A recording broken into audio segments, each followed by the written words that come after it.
Picture this. You're this guy. Obviously that'll be easier to imagine for some of you. And you're an up-and-coming aspiring filmmaker. Not only are you hired to make a movie, but you actually manage to see the project through, avoiding the obstacles and averting the disasters until you have all the footage you need to complete your 90-minute masterpiece. And the nightmare of every aspiring director? This guy, David Zaslav, slapping you on the elbow and throwing your movie in the trash. Well, that nightmare came true for this guy, Dave Green. Yeah, that's who you were imagining to be there. He had directed Coyote vs. Acme, a $70 million live-action/animation combo meal starring Will Arnett and John Cena. And you know how long it took me to find this photo of Will Arnett and John Cena together?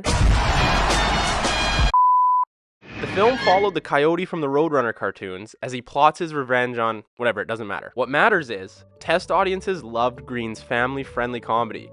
So you might assume, after months of writers and actors strikes, that Hollywood would be thrilled to finally release it. Well, you're dumb and wrong.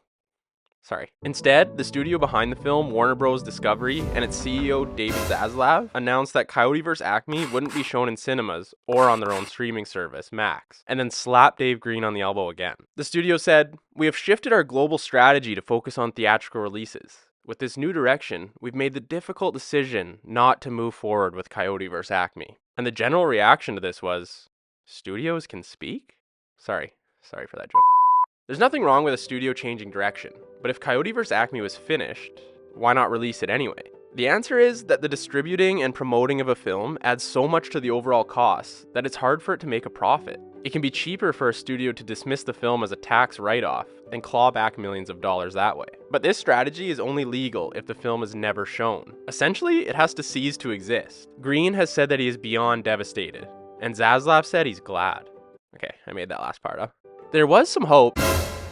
Gotcha, with another little Zaslav scare.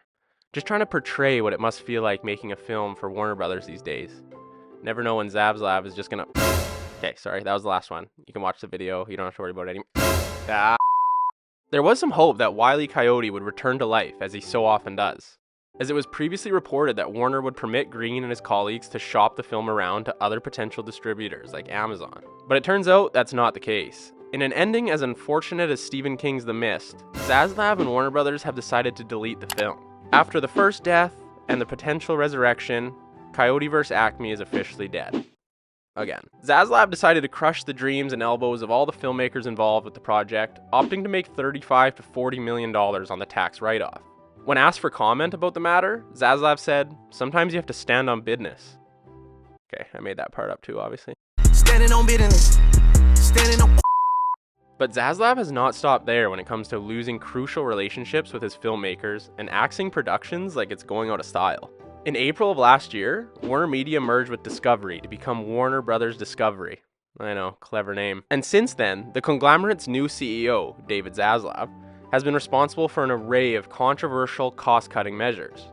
The most astonishing of these came in August, when the studio scrapped a $90 million DC superhero blockbuster, Batgirl. Not to mention that it had already been shot and was almost completed. The studio's top brass judged that the film was bound to flop, so they cut their losses, and the directors took to Instagram to say, "We are sad." Also last August, the same decision was made about a $40 million Scooby-Doo cartoon, Scoob Holiday Haunt, again after the film was more or less finished, and the directors of that film took to Instagram to say, "We are sad." Films, it seems, are no longer being seen as works of art, or even as pieces of entertainment. They're being seen as items on a balance sheet, minor details in a global corporate strategy, and small components in a portfolio of intellectual property.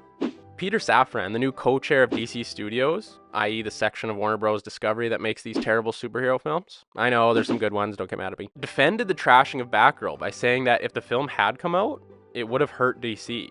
The issue then wasn't the success or failure of Batgirl per se, but how it might have affected the DC brand in general. At first glance, shelving these movies to never be seen again can appear as a bold but smart move. I mean, if the movies were bad enough to hurt the brand, then making sure they don't get out to the public could seemingly be the right thing to do.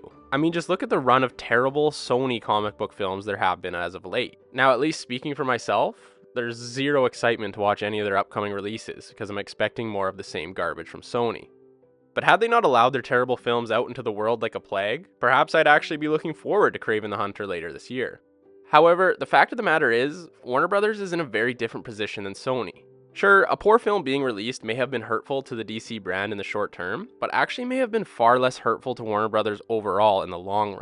Let's not forget, Warner Brothers is still recovering from their day and date strategy of 2 years ago, where their major tentpole films were released on their streaming platform Max, the same day as theaters. And what's even worse about this whole thing is that they didn't even inform the filmmakers and producers involved. This caused Legendary Pictures to take legal action against Warner for the release of Godzilla vs. Kong. It caused Denis Villeneuve to essentially write a hit piece against the studio, calling them out for allowing Wall Street stockholders to be making decisions about art. This response from Denis was because his own sci-fi epic Dune was caught in the crosshairs of this terrible decision by Warner Brothers, and the film was released on the small screen the same day as the theater, subjecting the film to piracy as well as limiting box office potential. Denis felt Warner Brothers sabotaged his movie's chance at success, as well as gave a major slap on the elbow to all the artists who worked so hard on the film to be experienced on the big screen. And arguably the worst fallout from this whole Warner Brothers debacle was losing Christopher Nolan. The acclaimed director had pretty much made all of his movies for Warner Brothers in his storied career, but Nolan treasures the theatrical experience more than anything. And when he heard about this decision by the studio, he took his talents to Universal, made Oppenheimer, grossed $1 billion, and is currently the frontrunner to win Best Picture at this year's Academy Awards. Yay! Woohoo. Nice! So Warner Discovery damaged the relationship with the two best working directors today. Yay! Woohoo. Nice! Warner Brothers Discovery needs to look more closely at its own brand, because it's becoming known as the studio with no respect for its employees' labors. One of the stars of the shelved Batgirl, Brendan Fraser, told Variety,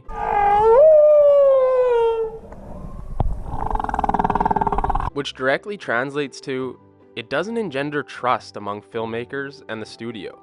Brian Duffield, the writer-director of the recent sci-fi thriller No One Will Save You, went further in regards to Coyote vs. Acme. I have seen this movie, and it's excellent, he said on Twitter. The people working at Warner Brothers are anti-art, and I hope multiple anvils drop on their heads.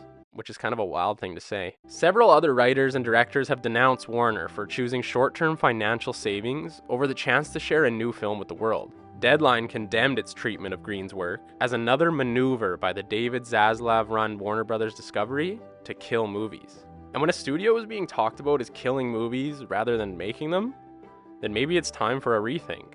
The cost of releasing Coyote vs. Acme might have been high, but in terms of Warner's reputation and relationships with talent, the cost of not releasing it could be higher. Hey, what are you still doing here? Video's over. But YouTube thinks you might like this video if you want to give it a try. Could always sub to the channel. I don't know.